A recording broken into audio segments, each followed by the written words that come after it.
I can have desire, I can have a definite chief aim, I can have persistence, I can create a plan, I can do all those things. If I don't surround myself with actual humans, my wife and other people that I find valuable, then I can't validate my plan, upgrade or up-level my plan. I can't agitate the thought around my plan to make it either better, or maybe that plan doesn't work at all and I gotta scrap it and I gotta create a new plan.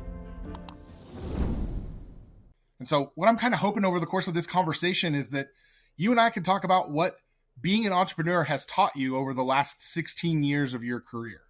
So Tell me about what that very first little Chaz Wolfe business was that got you started.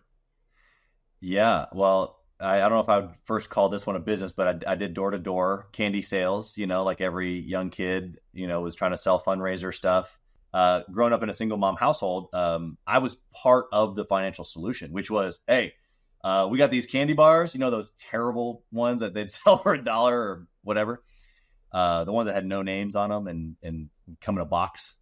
And bro, we had to sell boxes and boxes to pay for trips and stuff, because that was really the only way. My mom worked 2 and 3 jobs, and of course she did everything she possibly could. But selling candy bars was one of the ways that I was able to help, play basketball. And so selling candy bars was the first legit deal, and just going door to door and going to my mom's office. And she would take the box, but really what she wanted me to come, which I did, and carry the box. I go around to all the individual offices there at her business that she worked for, and make my pitch. Outside of that, I did some landscaping and some lawn care. My wife jokes and says that wasn't a real business, but I tried to tell her I had paper invoices. My mom bought me a little invoice book, and I'd write their name, I'd write the amount. Like they were my neighbors, and then this one construction company that I did several of their properties. So I don't know. I was doing a business, but just making money, man. That's all it really was. I never thought about being a business owner per se, or an entrepreneur. I was just trying to make money because we didn't have much. And if I wanted the new J's, my mom was going to try, because she just is such a giver. She's such a giver.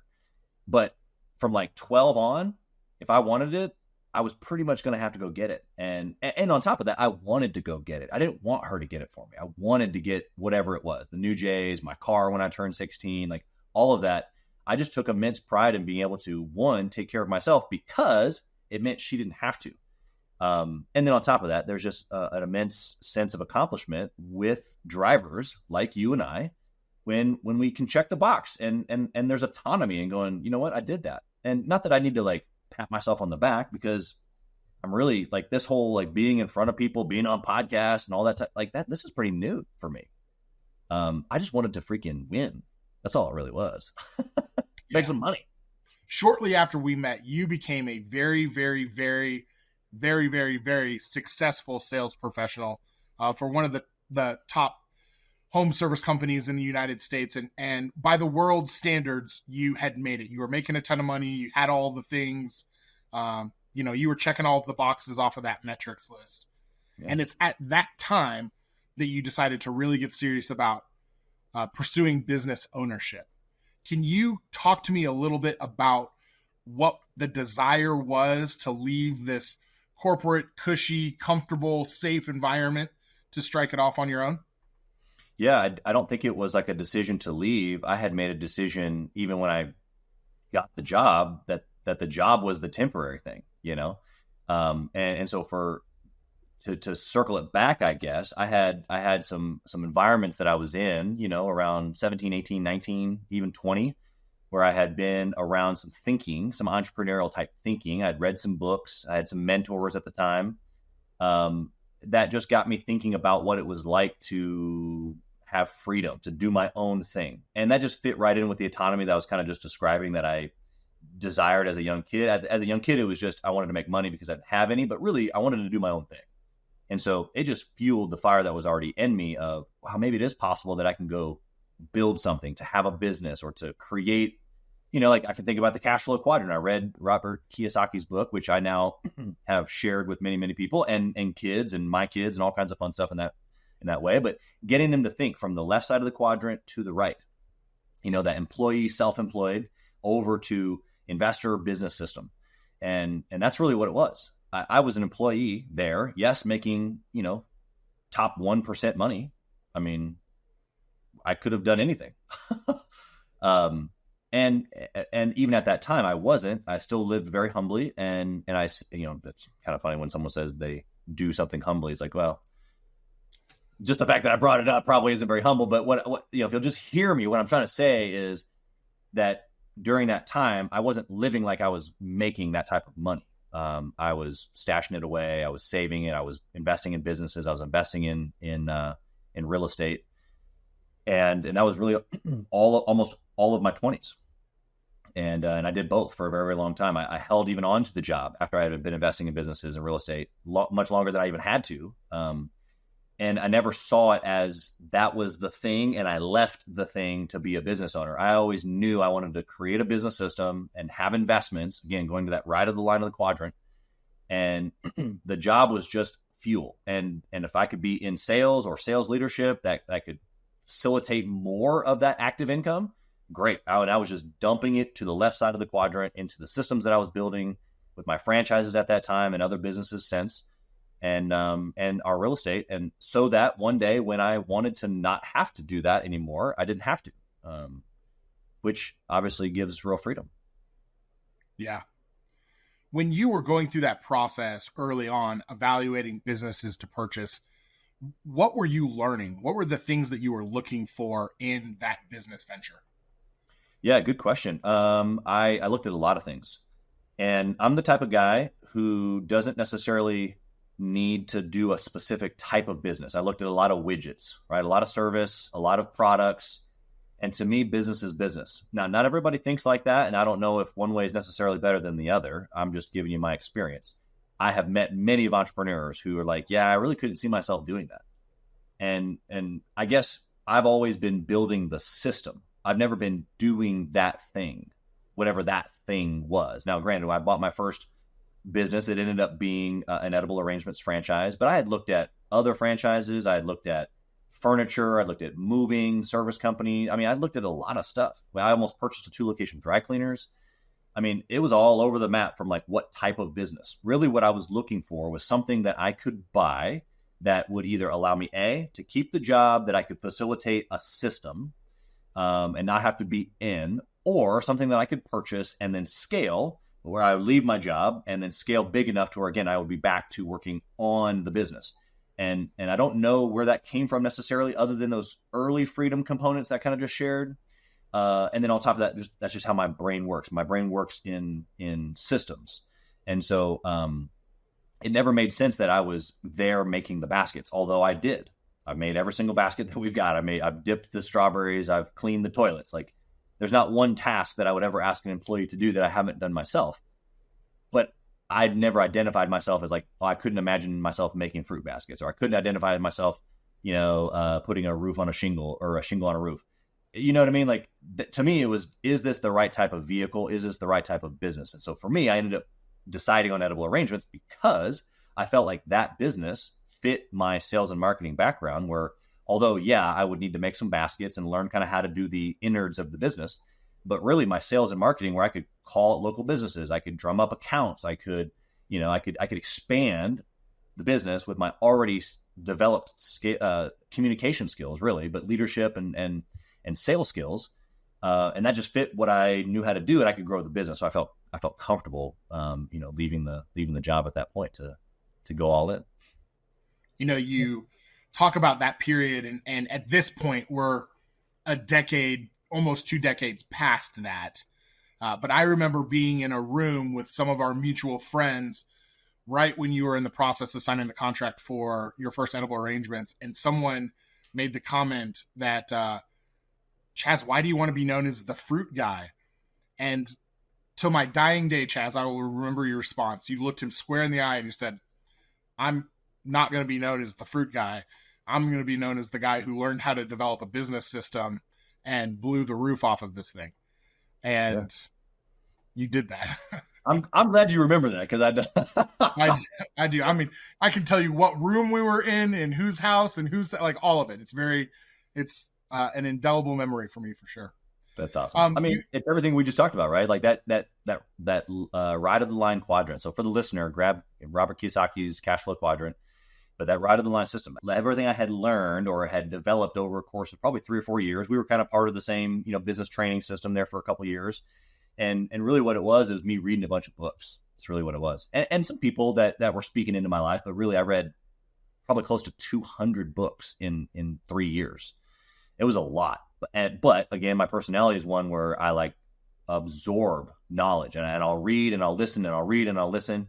And I just love taking in knowledge. And so that was my university. I'm a college dropout. Like I started to go to school and said, nah, this isn't really for me. I really didn't even want to go to begin with. I went to kind of go down a certain path, and that all made sense to me when I dropped all that. And it was like, oh, okay, like this is education to me, like reading, Think and Grow Rich. I remember reading that first time at 19. I didn't have a clue what it said at 19 like I do now, but that was one of the books. That was one of the 200 books that I read back then.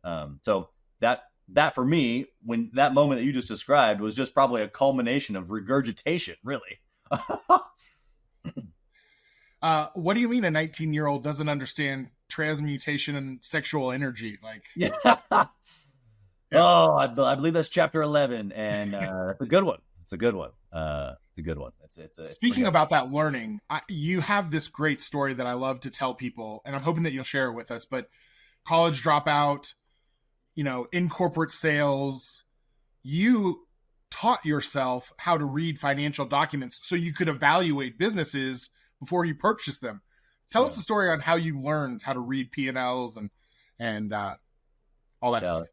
That's a good question, and I appreciate your gentleness around that question, because especially with your background, you've seen just big P&Ls and you've made decisions as an integrator in many businesses from the P&L.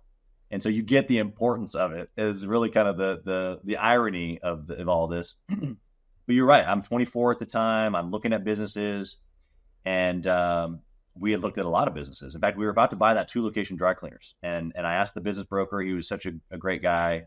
He had many businesses and sold them all, and then he just owned this firm where he helped people buy businesses. And he was probably in his late 50s, early 60s, and I was like, "Hey, Tom, this P&L, can you tell me what that is?" And I'm sure in that moment, that 2-location dry cleaners was like a probably $300,000 business that we were looking at, roughly. I was gonna have to get an SBA loan. I mean, like, it was a real deal. I mean, I ended up buying a more expensive business than that. The first edible was about $500,000, and I got an SBA loan, and it was like real serious money, especially at 24, turning 25. And Tom was like, "Oh yeah, we should go through this." And so he was very kind and went through the P&L and the balance sheet, and I didn't understand the balance sheet for a long, long time. I probably, to be truthful, I didn't understand a real balance sheet till a couple of years ago. The P&L I understood, in, out, bottom line, got it.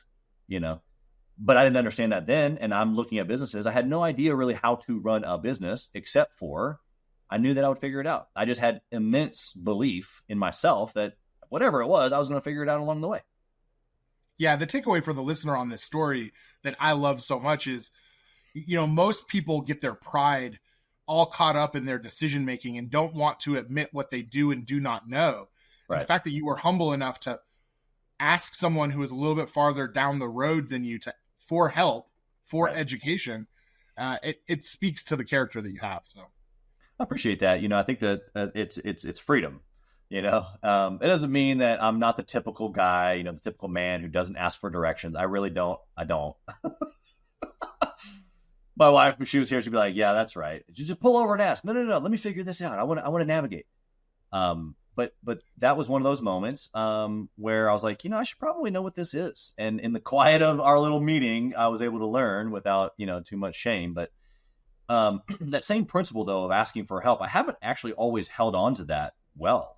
In fact, it's a big reason why Gathering the Kings kind of started. Along the way, I had help, and eventually I started to invest in help, coaching and events and groups and stuff like that. But the early years, like, I had a couple of buddies, you being one of them, where I would kind of like ping stuff off of. But, it wasn't really much to like press into my growth. And so I knew personal growth was a big deal. I had read the books, and I was doing all the free stuff. Like the, free YouTube university was in my ear all day, every day. So it wasn't like I wasn't learning. I just wasn't investing in my learning or investing into other people who could help me. And so that was really the thing that accelerated, even though that principle that you just described, I did that at a young age and it did help me.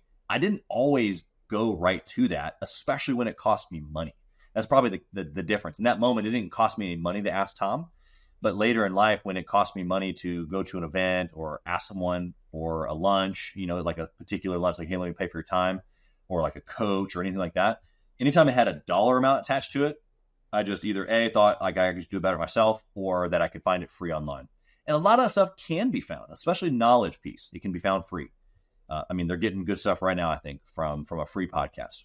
But it's really the relationship and the press. When someone else is in a relationship with you, they understand the scenario, whether it's a coach or, in this case for us, Gathering the Kings is a community where, I was just on the call yesterday with one of our members, one of our original members, and he was kind of having a bad day. And he was like, hey man, no question really, but just like, And I was like, cool, thanks for sharing. But now come back and give me what the truth is.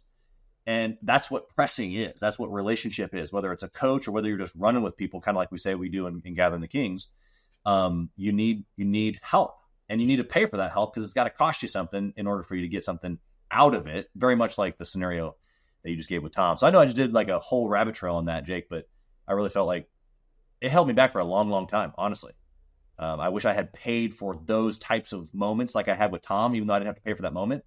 If I had understood the concept deeper and been willing to pay, I would just be much further along. That's awesome. That's good. So you've purchased your first edible arrangement store, and what the listener doesn't know, you bought one, and then in very short succession, you bought two, right? You bought location 2. So tell me what the hardest part of going from one business or one location to 2 locations was for you. Good question. Really, probably the hardest part was just getting the bank to do the loan. It's not typical that a bank does a loan within a year. They want to see your history and that type of a thing. And so I had just kind of been blessed in those first 6 months to have some good track record, and it's a franchise. And so they like that. And the next one that I wanted to buy was, existing, and it had a good track record, and I had already kind of proven some things over the 6 months. And so they took a chance, and I'm thankful that they did.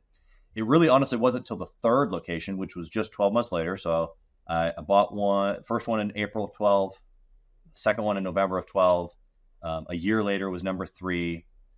A year later was number 4. And then, so that would have been 3 years. A year later was 5, 6, and 7. So at the 4-year mark, we had 7. So scrolling back to number 3, the major difference though was that I physically couldn't be in 3 locations. Even though they were in the same metro, they were in 3 cities inside the metro, I could be in 2 locations at once. That's like people say you can't, but you totally can. You totally can be 2 places at once, because I can be physically in a place and then monitoring in the other, and then like later that day or 15 minutes later go over to the other one, and I could ping back and forth, and I'd hit inventory in between, and I'd be just bopping around, and that's how a lot of entrepreneurs, especially in multiple location type businesses, operate.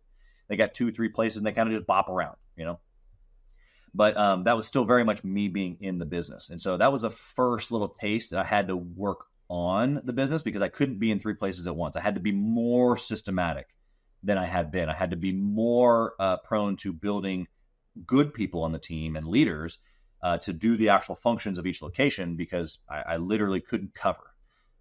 In the worst case scenario, couldn't be in 2 places at once, physically covering a shift type of a thing. So that was the first taste. There was many times after that where it forced me up. I can think of when number 7 in that mix that I just gave to you was a location in Florida, which was nowhere near any of my other locations.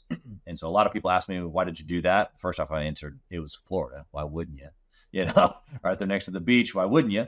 But the challenge there was that I couldn't get there all in the day. Like I could, in an emergency type situation, I could cop a flight, maybe get there today, but most likely going to be tomorrow. And so I had to raise my thinking yet again to on or further on the business or the business system or the team, the things that were moving and the machine of the business. I couldn't be in it at all, actually. And if I did, I was neglecting the things that I needed to do on the business, which then there were people counting on me to do those things. And if I was in the business at all, it was just basically a clog or a cog in the wheel, So anyway. Yeah. I think when we look at entrepreneurs that we've interacted with over the years and even some of the members in Gathering the Kings, that concept of working on the business and working in the business, it's so hard for them to get to that mental shift that you did, because there's satisfaction in working in the business. You're part of the revenue generation for the business. You're doing the things that are providing for your family in that moment. When you went from 2 to 3 in this example, and you couldn't be in all places all of the time, what was the number one thing mentally that you had to get over to create this business system and start working on instead of in the business? Yeah. I mean, the satisfaction, I don't know if I ever got satisfaction from, dipping strawberries and putting them in a bouquet, but what I got satisfaction of, which in essence, what you're saying is, a hard day's worth of work, going somewhere, working hard. And I had worked retail, even when I was a teenager in high school. I worked at Foot Locker and sold shoes, and I worked 12-hour shifts on the regular. That was a very regular thing for me at 16, 17, 18 years old. And I would outwork everybody. So that outwork mentality is really the baseline of that, what you're saying. It's not so much necessarily, I never got my hands dirty. I never got satisfaction from, being on the job site, if you will. But what that looked like for me really is same principle, just doing the work or working hard or sweating even. Like there's just all those things it's the same circle, right? And so I never got satisfaction in the actual tactical pieces, but the satisfaction of just being busy. And so when I was forced to up and to work on the business, my mindset had to go not so much where are you going today or physically what are you doing, but what are you orchestrating or what are you organizing or what are you planning or what are you thinking ahead for? And so if the machine is covered, if I've got, for example, edible arrangements, if I've got folks that are in the stores, making the baskets, doing the deliveries, taking the phone calls, ordering the fruit, like all the tactical things, then what is it that they need? Well, they need marketing because we don't want the phone to dry up. They need, marketing and or sales, for corporate accounts. And they need, they need a schedule making or planning for the holidays. They need inventory. Like even some of those things are kind of still in the business. They were the next layer up at that time. And so I had to find the same satisfaction in me doing quote unquote my role to be able to support those other folks. I didn't want to do their job. It's not that I didn't want to. I had been doing it. I shouldn't do their job. If I did their job, then they wouldn't have a job. I hired them so that they would have their job and I would have my job. And my job was to support them by doing some of those other elements I kind of just mentioned. And if I didn't do my job, then they wouldn't be able to do their job well. So it was really just in order to serve the business the best, I'm the person that does these things, not these things any longer. And not that these things are any worse or bad, or it's just, you get to do these, I get to do these, we get to work together in harmony to make this thing go. And I would even just expand that out to today. Like, I don't even do those things. Like I don't order inventory, the planning of the holiday is, like pretty minimal because the folks that we have in place on our teams now know how to do that.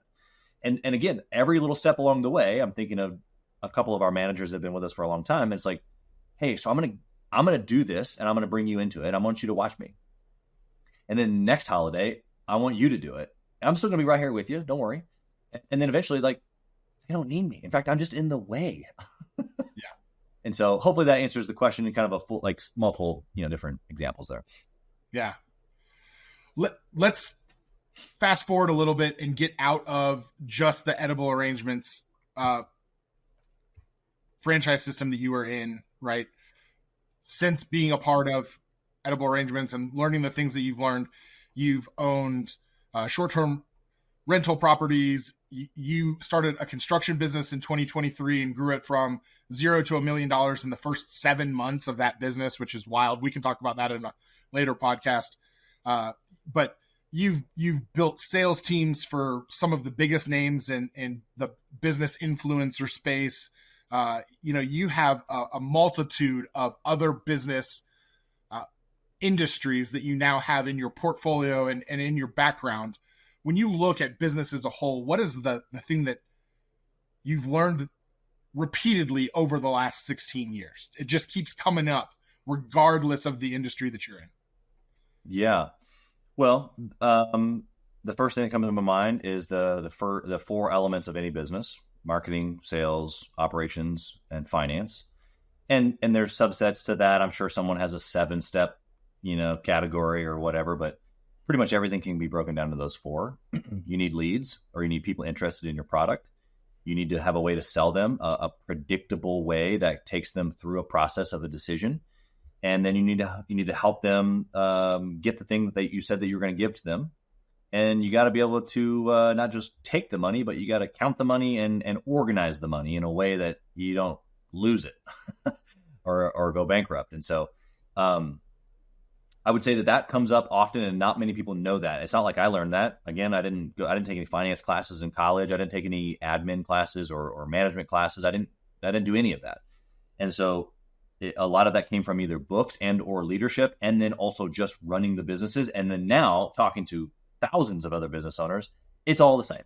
And so that's the baseline. There's some elements around like, you need leadership, you need good communication skills, you need, a level of poise and flexibility as a leader. We can get into some of the characteristics of a good entrepreneur, like you need to be organized. All of those things are always going to be the same no matter what industry. And so we could probably categorize them in like, the 4 stages of a business, and keeping things simple and really just honing in on each one of those and mastering each one, and then building teams in each one, and then helping your teams master each one. And then over here, it's just personal development, self-mastery. And there's all kinds of places that and that's going to be a journey that we're on forever. But I'm constantly trying to master me from a communication, a mindset, a perseverance, like all those things I kind of just mentioned a minute ago around character and personality and, all those things. Yeah, kind of around that self-mastery topic. You mentioned that the first time you ever read Think and Grow Rich was at the age of 19. And what the listener doesn't know is since the age of 19, you've probably read that book, not an exaggeration, 100 other times. I know that you're a student of Napoleon Hill, not only Think and Grow Rich, but Master Key to Riches, Outwitting the Devil, all of Napoleon's great stuff. Yeah. As a student of Napoleon Hill, what have you learned from this concept of the mastermind principle? Yeah. That all things come from this principle. Like all of his other work is on a baseline of basically just this one principle. If you don't have desire, then it doesn't, none of it matters. And so that's really the baseline principle, is you got to have a desire, but and that flows into definite chief aim and all the fun things that come after that. But the mastermind principle is basically how we move forward towards anything that we want. And so I'm going to give you a couple of examples here, because most people, when they hear mastermind today, because of all the funnel hackers out there, mastermind has been just completely overwhelmed with wrong usage. And so a lot of people might think a certain way when they hear the word mastermind, but the definition that Napoleon gives is 2 or more minds working in harmony unto the specific achievement of an aim, a definite focus. And so if we take that and apply that, that's in essence what we've done here today. You and me are in a mastermind right now. My wife and I have the ultimate mastermind. I think the marriage is the most important mastermind that we have. I have a mastermind with my family, my kids. I have a mastermind alliance with other business owners. That's what we would call Gathering the Kings, where we've chosen specifically to align with other people that are like-minded, that we can operate in harmony. For us, the definite chief aim is to live the exceptional life, to win in all areas. And so if I know that Derek or Matt or Dave or Caleb are after living the exceptional life and winning in all areas, and we start interacting together on Zoom or in person or on text, and we're just like living life together, they're going to keep me accountable to that, and I'm going to keep them accountable to that. We're going to spur each other on to greatness. We're going to spur each other on to the exceptional life. That's what the mastermind is. Something that didn't exist before, but now because we're together, it does exist. It has an opportunity to be created. And so when you and I got together here today, who knows what these answers would have been if someone else would have been interviewing me? Same background, same history, same stories, but maybe it would have come out differently. Just 2 days ago, I was on the phone with one of our members, and he was asking about something else that other than the answer that I gave to him. But in the answer I gave to him about this other topic, I said something that sparked an interest, sparked an idea. And he was like, oh my gosh, dude, the way that you said that solves this problem, which actually is the bigger problem to this whole thing I'm asking you about. Oh my gosh, my mind is blown. And he came back to me a couple hours later and was like, dude, I've been racking my brain on this. Like, this solves so many of my problems. And it was one little phrase. And I didn't even know what I was saying. It just made sense to me based on my experience. And it agitated the thought in his mind to go, oh, that's the mastermind. Something that was then created in that moment that we didn't have before. And that's why the principle is so important that Napoleon Hill breaks down, is because I can create a plan. I can have desire. I can have a definite chief aim. I can have persistence. I can create a plan. I can do all those things. But if I don't surround myself with actual humans, my wife and other people that I find valuable, then I can't validate my plan. I can't upgrade or up level my plan. I can't agitate the thought around my plan to make it either better or maybe that plan doesn't work at all and I got to scrap it and I got to create a new plan. Like, how do I even know or have any sort of feedback loop or have any sort of accountability if I don't have the mastermind principle? Yeah, that's awesome. That's awesome. Chaz, our time today is always brief. I always want more. Wish we had a 3-hour block where we could do a Rogan-esque type, sit down around some of this stuff. But thank you so much for your time. And I'm excited about doing more of these in the future and kind of diving into some of this stuff that we talked about today a little bit more in depth. It'll be good. I appreciate you, Jake. Thanks, man.